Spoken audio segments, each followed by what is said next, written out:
I'm Amy Hopper-Laff. And I'm John Moscow. Welcome to Ethical Schools. Our guests today are my son, Lev Moscow, who teaches history and economics at the Beacon School, a public high school in Manhattan, and Richard Miller, who retired after 28 years teaching middle and high school history in New York City schools, including at Beacon and at Central Park East Secondary School, or SPES, and is currently tutoring. They are speaking for themselves and not for the New York City Department of Education. Welcome, Lev and Richard. Thanks for having us. Yeah, I'm excited to be here. We want to talk to you today about chatbots, specifically ChatGPT, the new artificial intelligence software that can generate essays that are frequently indistinguishable from the work produced by humans. There have been a lot of questions of what this new technology means for teaching and learning. Richard, what was your first reaction when you learned about ChatGPT? That's a great question. I think my first reaction was a lot of students are probably going to use it to get over on their teachers late at night when they haven't done their homework. And my second reaction was it's probably, like most things, very complicated and will raise some issues that might be helpful for teachers, pose some controversial problems for teachers and students. And finally, that I'm glad I'm retired and don't have to deal with it. I think it's going to be complicated. Lev, how, if at all, will this influence your teaching? Yeah, it's a big question. I have to say that we are fairly lucky at our school because we don't have to take the Regents, and in the history department at least, and that means that we have a lot of freedom, a lot of flexibility with what we teach, and more importantly, how we teach. So what we try to do is we try to design 3-week to 1 month long units, and the units culminate in some kind of assessment. And sometimes the assessment is an exam that we make up. Sometimes the assessment is an exam that we make up plus some kind of paper, or they write a play and they perform the play, or they make some kind of art project. There's a variety of ways that the kids can show that they've mastered the content. And for the most part, I don't think ChatGPT, interferes with what I'm doing or what what I should be doing. And so I'm not. I think my first response was, holy cow. And then after thinking about it a little bit, I'm actually, not that worried personally, but I think that as most schools don't have the kind of flexibility that we do in, at Beacon and in the consortium in New York City, which we can talk about more if you'd like. Yeah, I agree with Richard. I think a lot of kids are gonna cheat. And that's one reason why I think that schools should be doing things differently. If I could just add one other thing. Yeah, please. I spent a lot of time today reading the voluminous number of articles already that have come out about the impact on teaching. And I was struck by how quickly this new dynamic has entered into the sphere of what teachers have to grapple with. And I think that's kind of indicative of how difficult it is to be a teacher right now.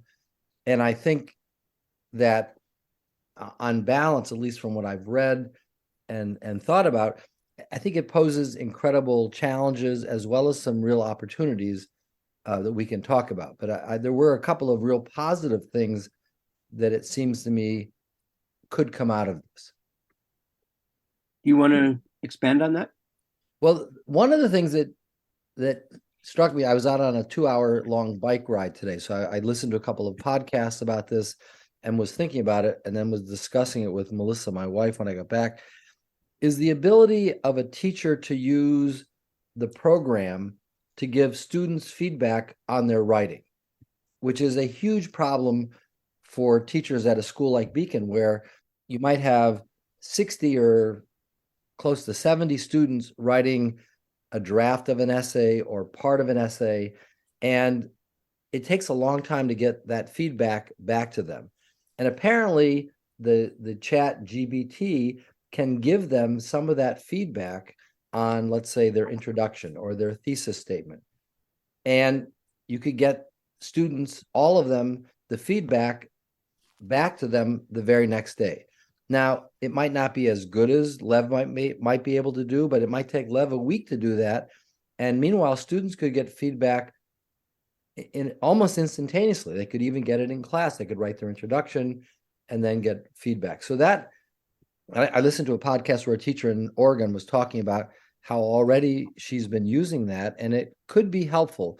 I mean, obviously there are all kinds of problems. Is the feedback as personalized and as good as Lev could give in his classroom? But even a really good teacher like Lev, it's hard to get the feedback to students real quickly. And being candid, we have lots of colleagues who take months to get essays back to students for a variety of reasons. They're overwhelmed, they've got other things.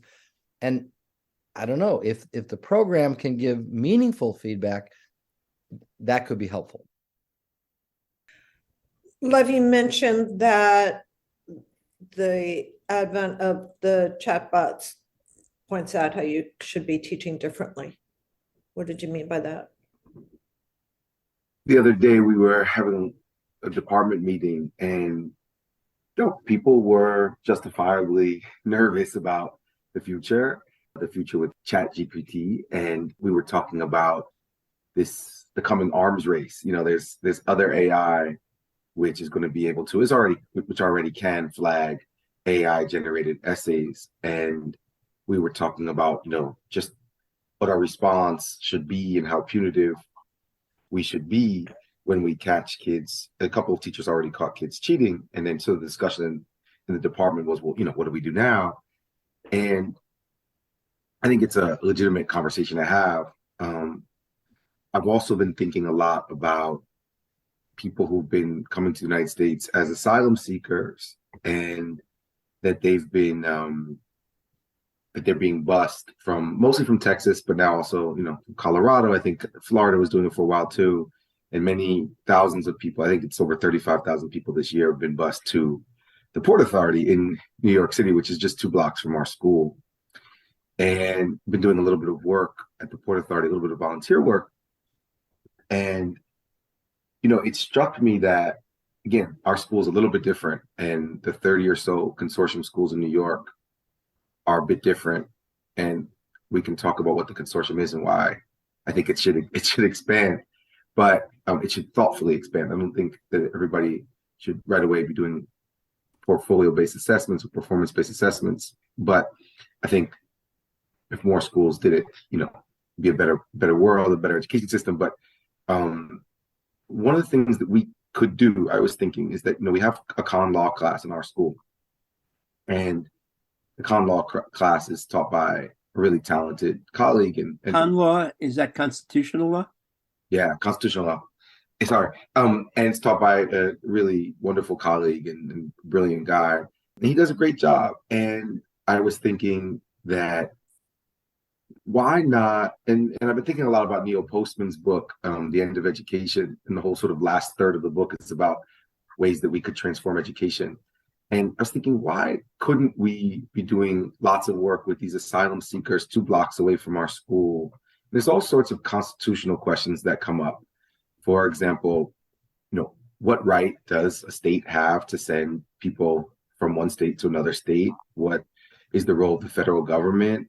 When you get to the Port Authority, you see that the National Guard are there guarding the asylum seekers and the volunteers, but like the Port Authority police are just outside of the barrier, and then the New York City police are not there at all. I think the question of what right asylum seekers have to enter the country is really pertinent. But anyway, there's many constitutional law questions that come up. And I think we're dealing with, so many issues at our school. We're dealing with kids feeling alienated from the community, but also the work that they're being asked to do every night.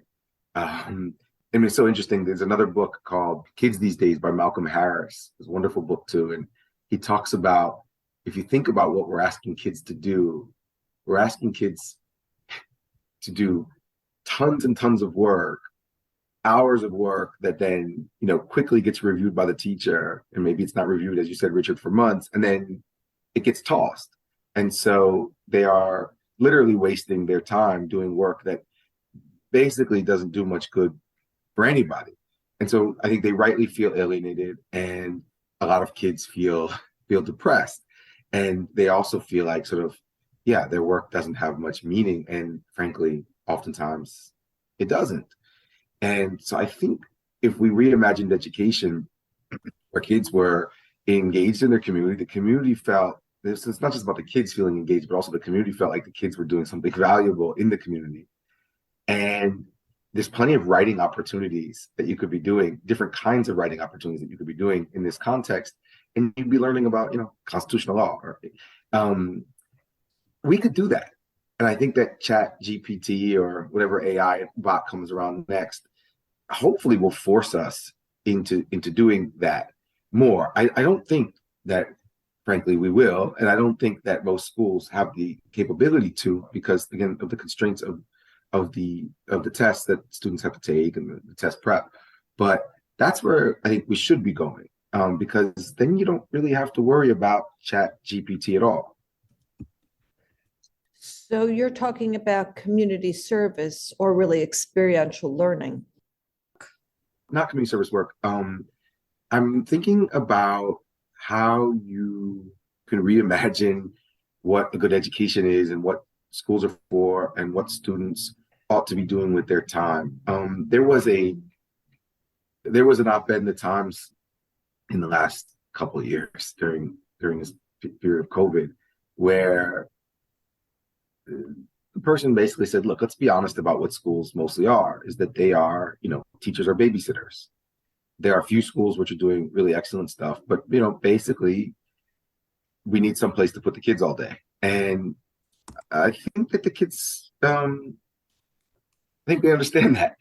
And again, I think if, I'm thinking about a lot of my friends who are in other schools in the city, what they tell me about what's going on in the classes is pretty depressing, but everybody knows the deal. And we spend lots and lots of money on education in this country and in the state and the city. There's no reason why we couldn't imagine the role of schools. And again, if the kids were doing meaningful work, you really wouldn't have to worry about AI. So I'm wondering if you can sort of elaborate on that a little bit more, maybe give an example of Sure. your thoughts about the Port Authority and people who are coming there. What would that, how is it? Yeah. Not a very coherent question, but how do they tie together? Okay, so I could imagine that you could, I've already sort of talked about the sort of looking at it from a legal lens, but you could have a class studying those in an academic context, studying those issues, the rights of asylum seekers, for example, and then going and doing interviews with people who are seeking asylum. You could have other people going to the shelters that the people are in and being journalists and writing about what they see at the shelters, interviewing the people who work at the shelters as well. You could have one of our colleagues is also wonderful. She has a class on the history of New York City in the 1980s. And so she has every week guests come in who were living in New York, were activists in New York, were in city government in New York, were in finance in New York, and we're talking about that period. She has someone come in who, is and was a squatter in the Bronx in the 1980s and talked about sort of the wars with slumlords. That's great. And we could have kids going out into the Bronx, for example, and looking at what squatting looks like now and doing interviews, writing oral histories, doing real world projects, meaningful projects, getting them out of the building. When I was in, and I'm sorry, I'm like going on, and you can tell me if Richard, if you want to jump in, you were at Central Park East as well, but I remember so clearly Central Park East, my elementary school. It's a school started by Debbie Meyer in East Harlem. And I want to say it was one of the first sort of, I don't know if it's the first progressive school, but it was a model progressive school. And I remember our fifth grade class was a good part of the year we had to put out the school newspaper. And that's basically all we did. And so some people were editors and some people were journalists, some people were copy editors, some people were in charge of actually getting the printing done, some people did cartoons, other people did op-eds. That was our job. It was one of the roles that a class had in the school. Other classes were in charge of making sure that from March to June that the garden functioned. There's lots of learning that can take place in that context. So what I think you're saying is that in that kind of setting, besides all the other advantages of it, that it just doesn't become an issue of whether students are going to just go to a chatbot to write something, because it would just be totally out of context. And that if they did choose to, like, let's say that they were looking at the constitutional issues of putting people on buses, that they would still have had to have the experience. And then if they did choose to access a chatbot for something about the history of migration, they would still have to tie it into real life. Is that? Yeah, and why not, right? I mean, we do it all the time with Wikipedia. I mean, I think the real challenge is if you're asking them to write a formal academic paper, and I think that there's space for that. I think you need to know how to do that. I think we do a little bit too much of it now in our school because it's as if we're training everybody to become PhDs, and that's not what most people are going to go on to do. But you do have to know how to write an essay. And I think, to go back to Richard's point, we need smaller classes, we need more teachers, because we do need more time with the kids. But you could structure an essay, which I know Richard did and I do. You could structure an essay. I'm doing one on the Haitian Revolution. It's taken us 6 weeks.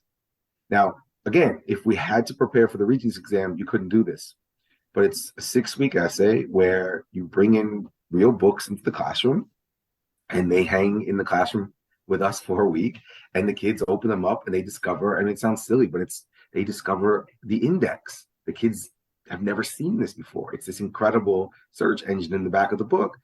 And they have also index cards, and they write on one side. We teach them how to take notes on an index card.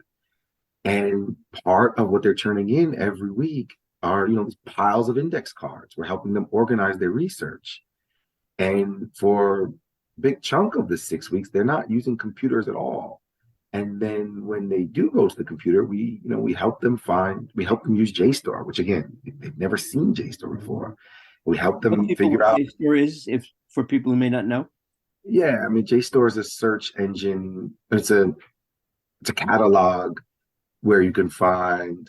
It's a catalog of academic articles. I mean, it's probably the leading place to find scholarly articles on almost any topic. And again, a place like Beacon has access to it. I think maybe other public schools can get access through. They actually don't anymore because of the budget stuff. But the New York Public Libraries made it accessible to everyone with a library card.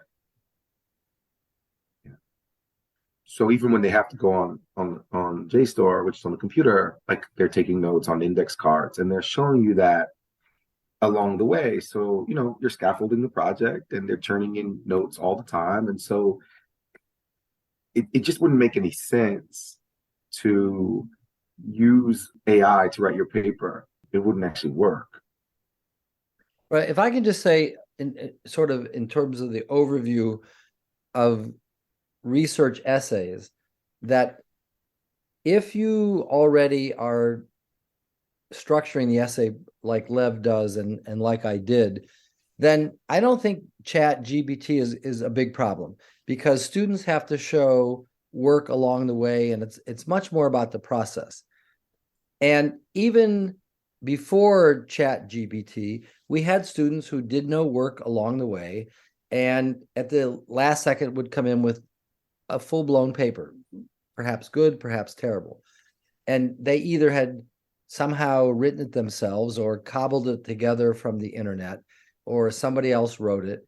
So I think probably in a lot of schools where teachers don't have the ability to track the process of what their students are doing, this could be more of a problem, because all of a sudden the student shows up with a fairly well-written paper and they'll get a B or a C on it. And the student will be quite happy, and they will have done almost no work and not learn much about the process of research and thinking and changing their research question and getting feedback from a teacher, again, because for a lot of teachers, they can't give that feedback. So I don't think it's a game changer if you've already been doing a pretty good job of the process, like most of the teachers at Beacon. I think probably in a lot of schools, this is going to be a game changer where kids will just be like, oh my gosh, this is great.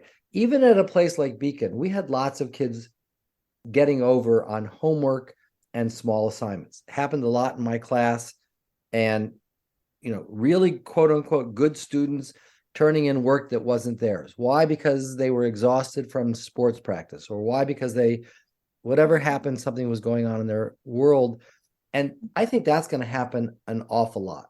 So on a daily basis, I think this is gonna, make teachers crazy, and they'll end up with their hair looking like John's and mine, because they won't know what to do about the daily onslaught of, oh my gosh, this kid is getting over, this kid's not getting over. On the bigger picture, at a place like Beacon, I don't think it'll make a big difference. I think there might be some positives for schools where they're not teaching writing very well right now. Like, it might actually help kids who are struggling, who get no feedback from their teachers, quite frankly, their teachers don't know how to structure the essay.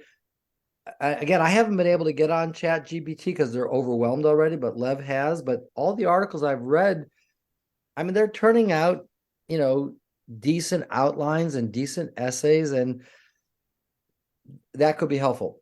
One other thing, from a teacher's perspective, the ability to write exemplars and give students 3 examples. Here's a good essay on the Haitian Revolution. Here's a great essay. Here's a weak one. And I used to write these myself.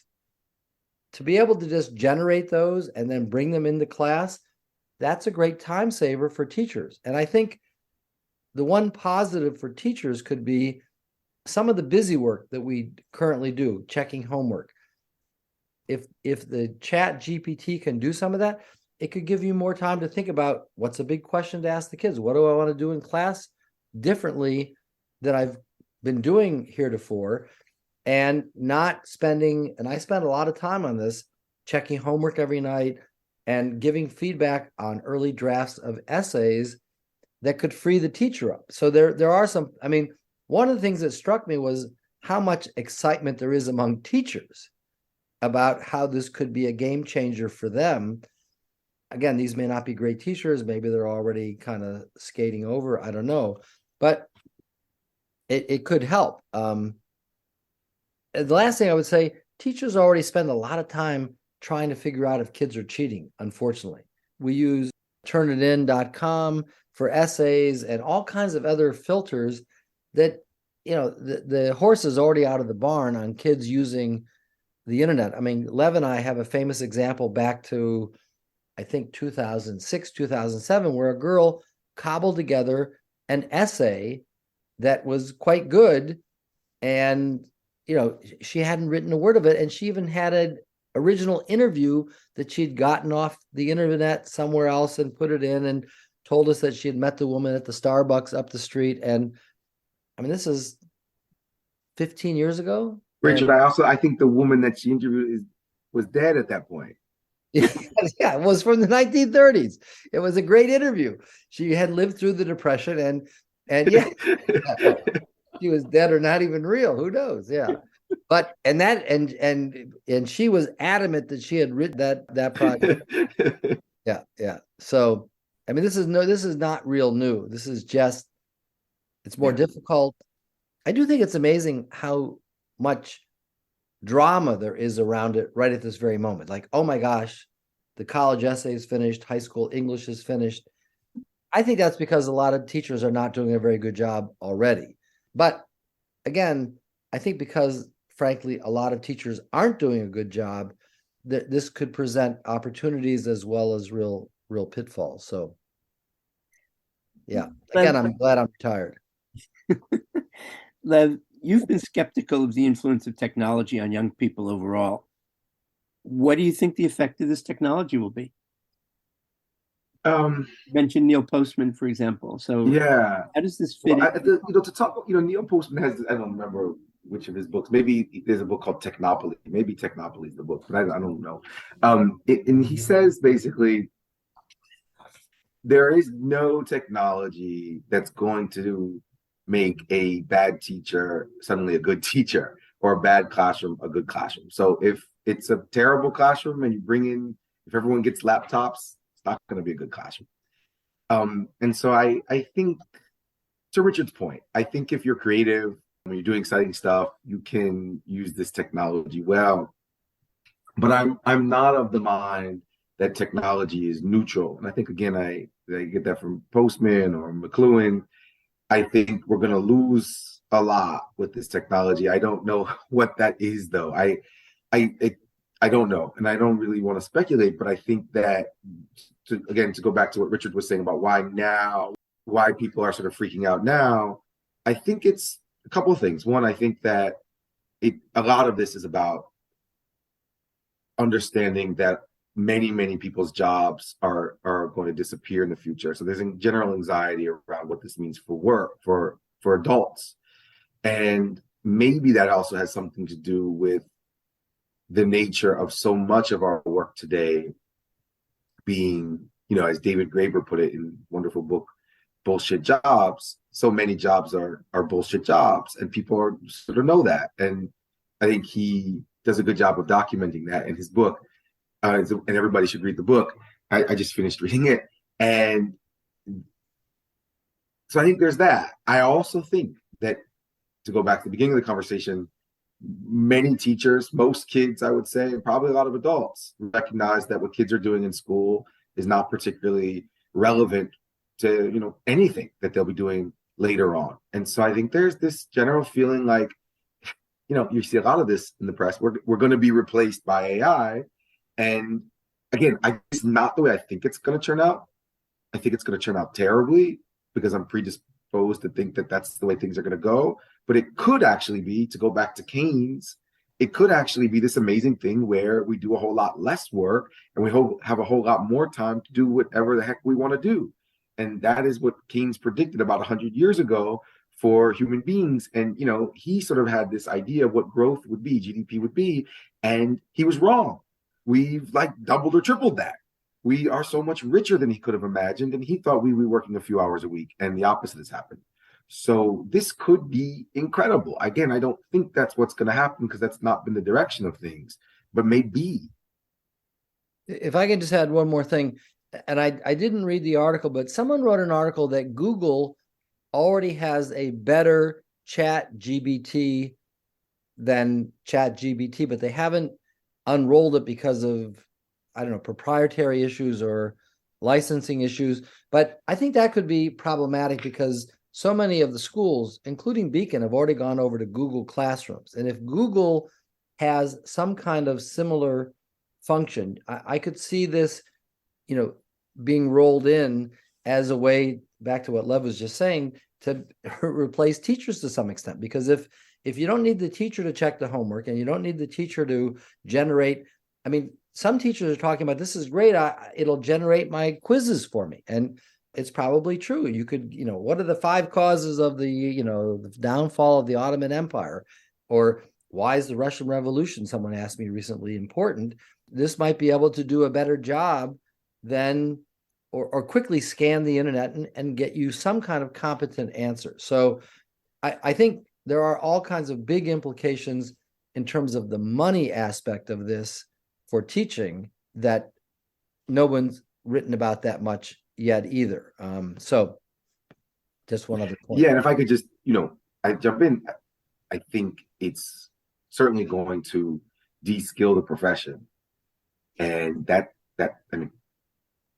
could lead to the collapse of our union and the kind of protections that we have, and certainly our wages. But I also, I mean, I think there's the thing that's sort of missing in the conversation that I've been thinking about a lot. I was listening to a podcast with this guy in venture capital, and he was talking about Substack, which I don't know if you guys are familiar with what Substack is, but I can explain it anyway. Why don't you explain Yeah. it? Basically, you subscribe to the writers that you like. A lot of them used to be, work for the Times or Washington Post or whatever, and they've gone and they've become free agents, and they have their own newsletter that comes out, many of them daily, and you pay a little bit of money every year to get their thoughts in your inbox. And what he said that, sort of Substack's idea of what they're looking for from their writers when they pick writers to work for them is non-fungible ideas, non-fungible columns. And what I think he meant by that is, or what they meant by that is that, sure, AI is going to be able to produce a fairly good, fairly unexciting essay, and it'll only get better, right, with time. And there's already AI. I just read about this in Israel, or some Israeli company's going to put out, which can cite. One of the things that ChatGPT can't do is cite sources, and we're going to get that very quickly.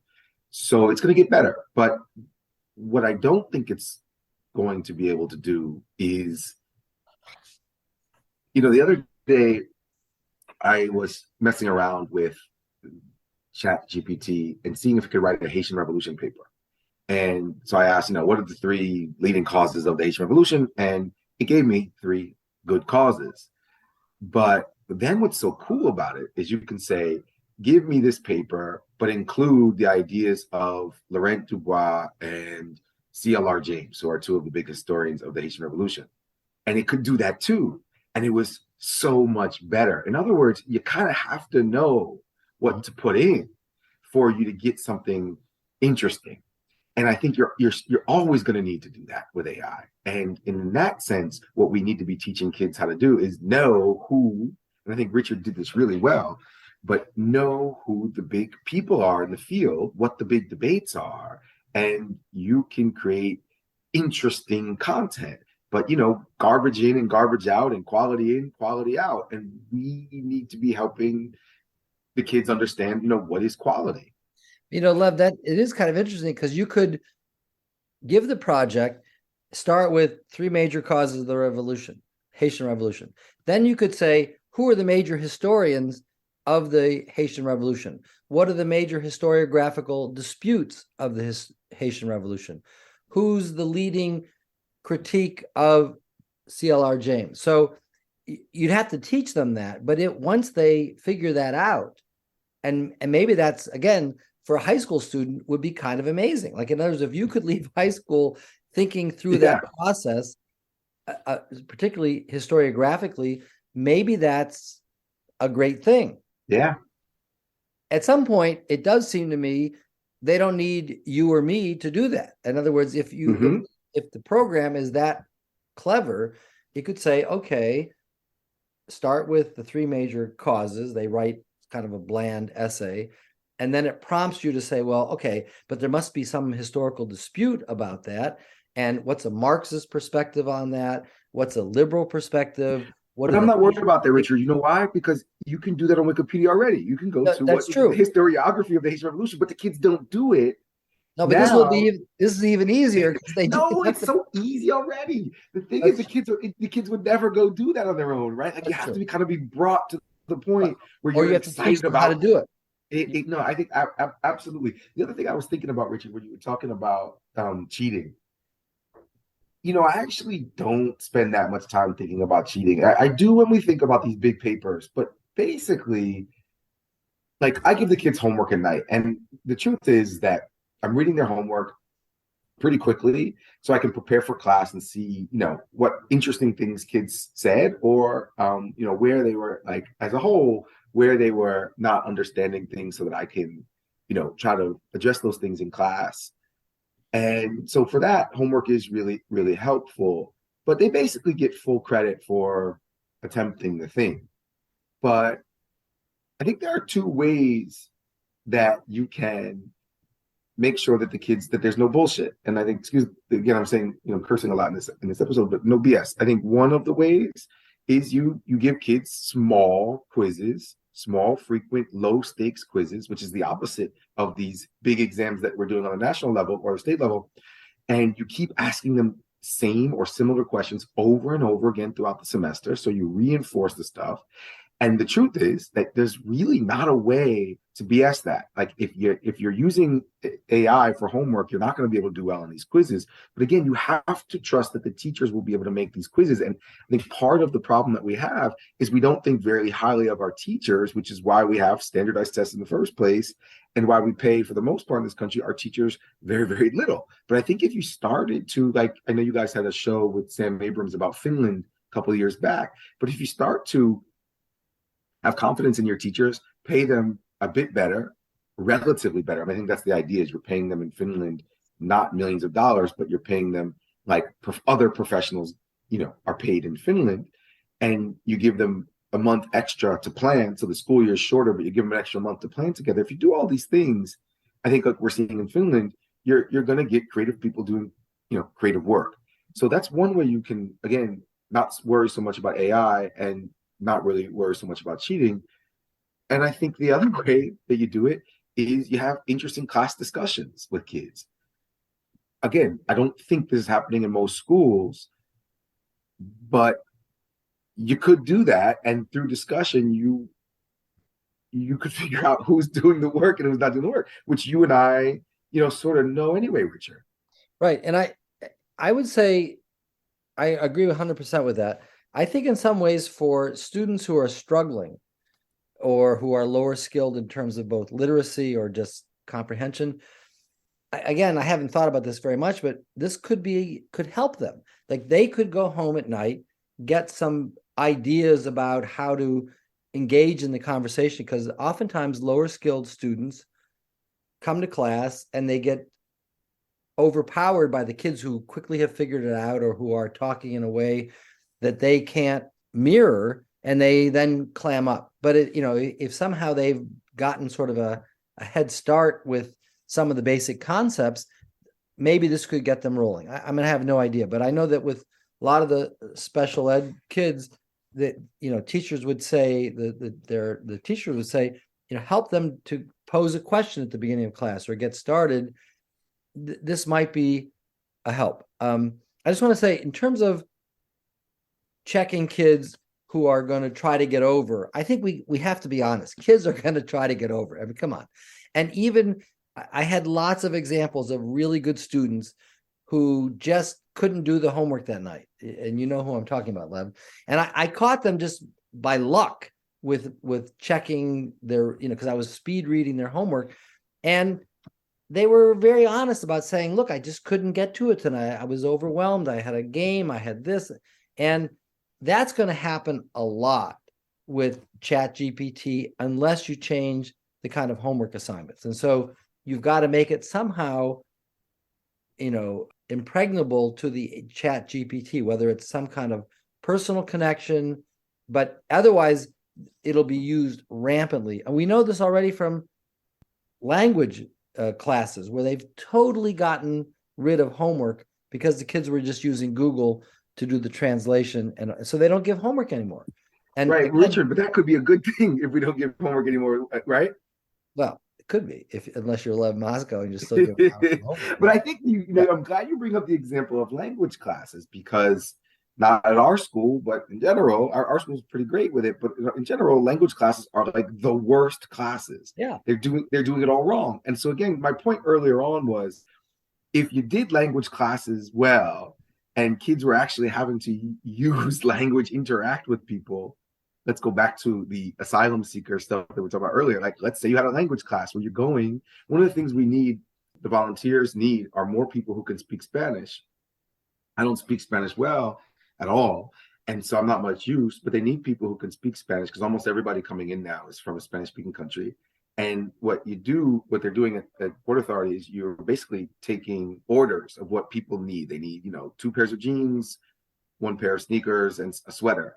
And you have to be able to speak to people in Spanish. Well, like, what if you brought your Spanish class there and you spent, 2 hours talking to real people about their experiences, and hey, like you're helping people out, and you're being useful. So yeah, I mean, of course, people are using Google Translate in Spanish classes now or French classes because they're terribly designed. Yeah. So I have a question, and it's very superficial compared to what you've been talking about, but I suspect it may be a question that is still hanging out in some people's minds, some listeners' minds. You mentioned at the very beginning, Lev, that one of your colleagues had already caught a couple of kids who were using ChatGPT. And I'm just curious if you happen to know how they caught it, because I know some of the articles and stuff that I've been reading have been talking about, because it isn't exactly plagiarism, because it's not an article that somebody else has already written or a paper that someone else has already written, that some of the traditional software that Richard mentioned, for example, doesn't catch stuff. Mm-hmm. I'm just curious if you happen to know how they happened to notice that it wasn't. Yeah, what they said was for this particular assignment, there needed to be argumentative topic sentences, and ChatGPT, I guess right now, maybe it's changed in the last week, isn't very good at that yet. I'm sure it will be someday, but it's not good at that yet. There were no citations. It doesn't know how to do that yet. And so this assignment asked for in-text citations, which it wasn't able to do. And then in this case, I don't think that the kid was like an amazing writer, and the quality was a little bit better than what the kid had been producing all year. And so it just seemed kind of off. So I think that's how they caught it. I understand that there's some kind of watermark, like virtual digital watermark that is created when AI produces an answer, and that ChatGPT or OpenAI, which is, I guess, the nonprofit which has developed this technology, they are making that available so that you can use a program to run, and you can run a program to see that watermark and see that it's been produced by AI.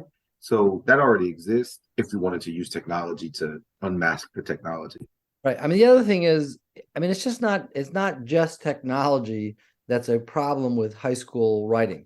So we've had lots of examples of students having outside tutors basically do their writing. And that's, a whole issue of equity in terms of kids with means, but that happens a lot. I mean, and students getting all kinds of help, not from ChatGPT, but from an outside tutor or their parents, which creates all kinds of disparities. And so you have students that from what they do in class are struggling to put together thoughtful ideas, and then they come in with a finished product that's way beyond what would seem to be in their capability. And that has to do with process. And again, I think Lev does a great job of this.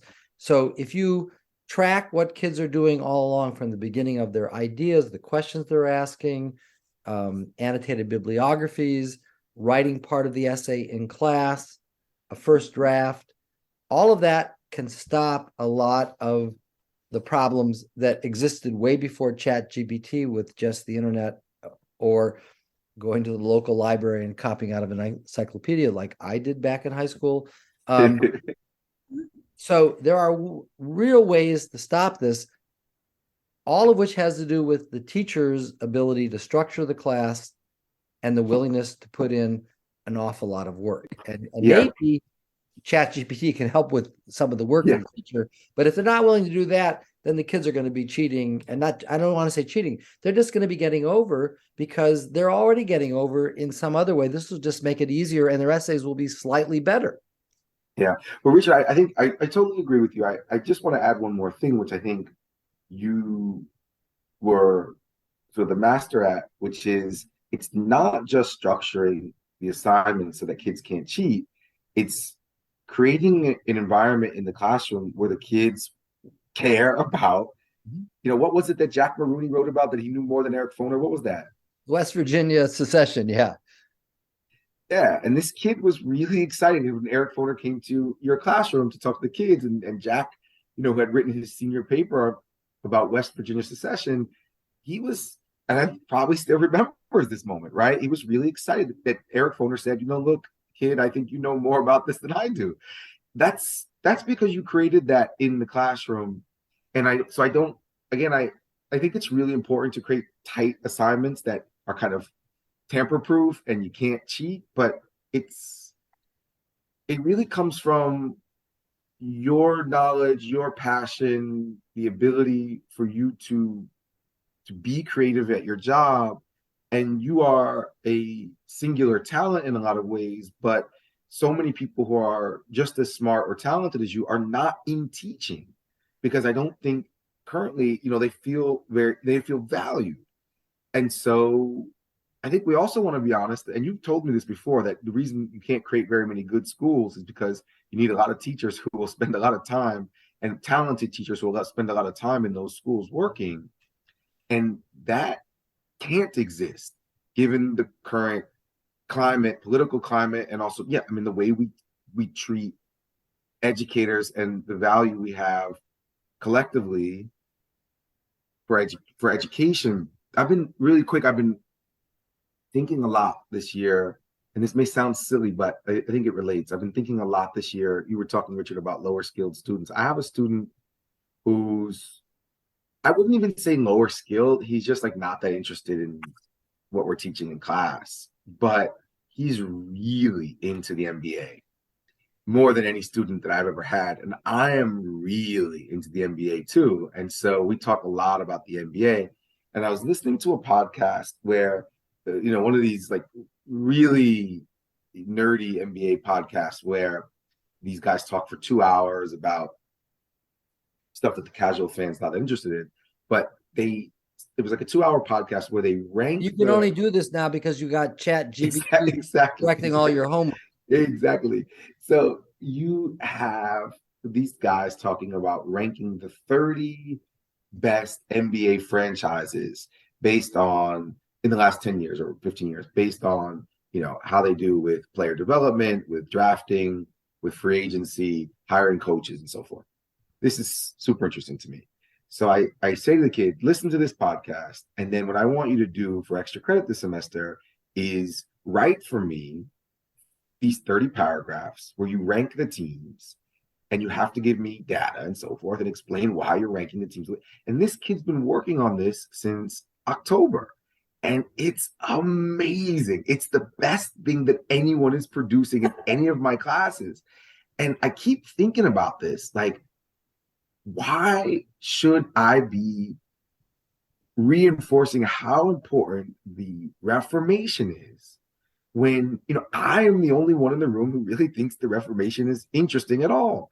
The Reformation is when the ABA split and then starts the NBA. It's when they merged. It's when the two, the two leagues merged. You're making some connections for the kid. So I was thinking, again, so much of what we're doing is clearly meaningless to the kids, and if things are meaningless, then you cheat. Yeah, and you use AI. So let's figure out a way to make things more meaningful. Yeah. Well, on that note, thank you, Lev Moscow and Richard Miller. Thank you very much. Well, thanks for having us. Thank you, guys.